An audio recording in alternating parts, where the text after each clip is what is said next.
Arrowverse Quick Takes number 14. Hey everyone, Adam from Passable Media. So with Supergirl on mid-season and Stargirl yet to return, we're left with just Legends of Tomorrow, Black Lightning, The Flash, and Superman and Lois for this week. And to top it off, I've already done a video for Black Lightning, link in the description, so let's get started on this slightly shorter video.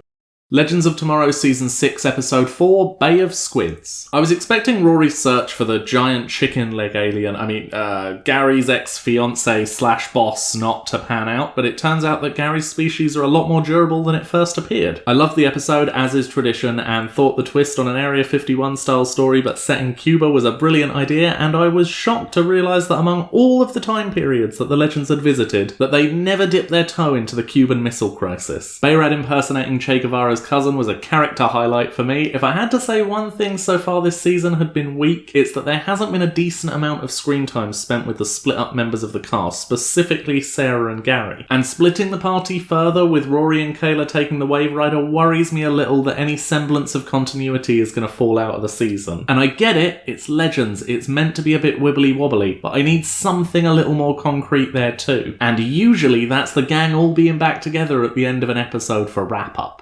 The Flash Season 7 Episode 11, Family Matters Part 2. I might catch some flack for this one, but you know what? Screw it. This episode was hot garbage. While I don't usually subscribe to the idea that every situation in a superhero show or movie needs to be resolved with a punch to the face, it's more than a little weak that both of the last two arc villains have been beaten by talking at them really convincingly. Heck, it wasn't even really Barry's win, it was the Forces that did all the work. The CGI in the Speed Force battle scene was some of the worst I've ever seen in the Arrowverse, and I apologise because I understand why it wasn't a big crowded battle in the street, but I also have to ask, was there literally no other way to handle it? Honestly, the highlights of the episode were the Frost side plot and Joe's speech to Barry about family, and let me once again reiterate that the speech doesn't really apply, because Barry, Iris and the Forces are not family. 3 of the 4 had real human lives before Barry and Iris stuck their noses in. And of course there's the bloody house inside the Speed Force used as a nice little fridge so that the team can't call on the godly forces they've supposedly befriended when things hit the fan later on. And Barry's now the fastest he's ever been. Okay, so nothing's going to outspeed him, and especially not Godspeed when he rocks up in a few episodes' time. Honestly, awful.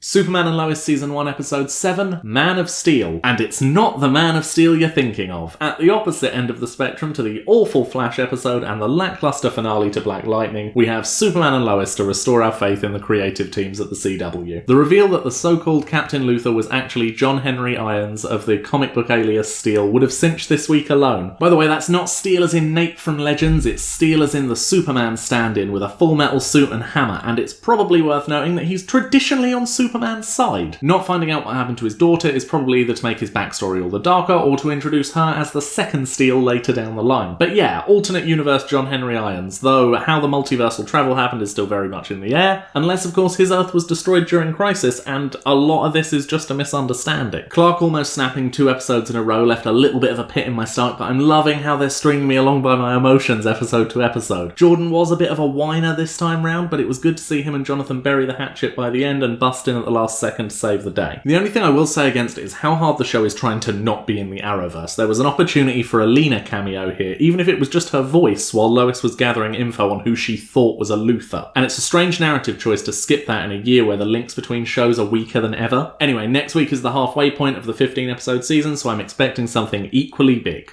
So that's us for this week. The definition of a mixed bag. I've been Adam from Passable Media. Please like, comment, share and subscribe, and I will see you again soon.